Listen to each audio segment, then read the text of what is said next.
Right now, US and NATO leaders are threatening nuclear war against Russia and against China. The bizarre foreign policy elites in Washington and London are prepared to use nuclear weapons at any time, soon, to stop a prosperous China and a revived Russia. Retired senior U.S. Ambassador Chaz Freeman has sharply exposed this madness. Speaking of China's possible response to U.S. moves to trigger a Taiwan split from China, he commented, "It is in this case that the nuclear deterrent becomes invaluable, because China will be in a position to say to the United States, if you intervene, all options are on the table," to use the phrase that we have so often used with regard to others. In other words, are you really prepared to give up Chicago in order to preserve Taiwan's democracy and autonomy? Are you really prepared to make this trade-off? The threats of war from Washington become more open by the day. Speaking about a coming nuclear war with Russia, Ranking Senator Roger Wicker of Mississippi said on December 7th, "Well, military action could mean that we stand off with our ships in the Black Sea and we rain destruction on Russian military capability." It could mean that. It could mean that we participate, and I would not rule that out.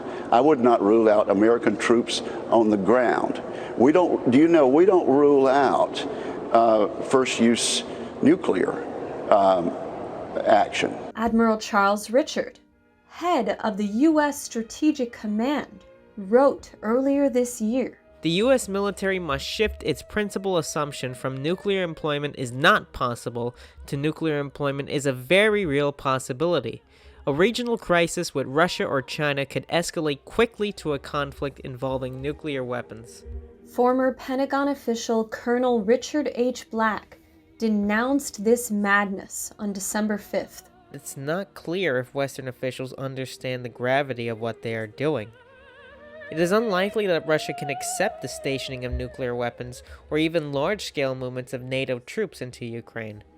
If NATO were to make war against Russia, the chances of escalation into an all-out nuclear conflict would be high. And president of the Schiller Institute, Helga Zepp-LaRouche, summarized today's strategic danger on December 8th. I think my assessment is that we are still sitting on a powder keg of potential nuclear war, and naturally now the drumbeat that Ukraine and Georgia, but especially Ukraine, should also join NATO, and with many US troops being actually in Ukraine with US ships in the Black Sea, it is a state where Russia has said very clearly that this is a red line for them. For the sake of your children and grandchildren, don't sleepwalk into World War III. Put your fears aside. Mobilize with the Schiller Institute. Your life and the lives of your loved ones depend on it.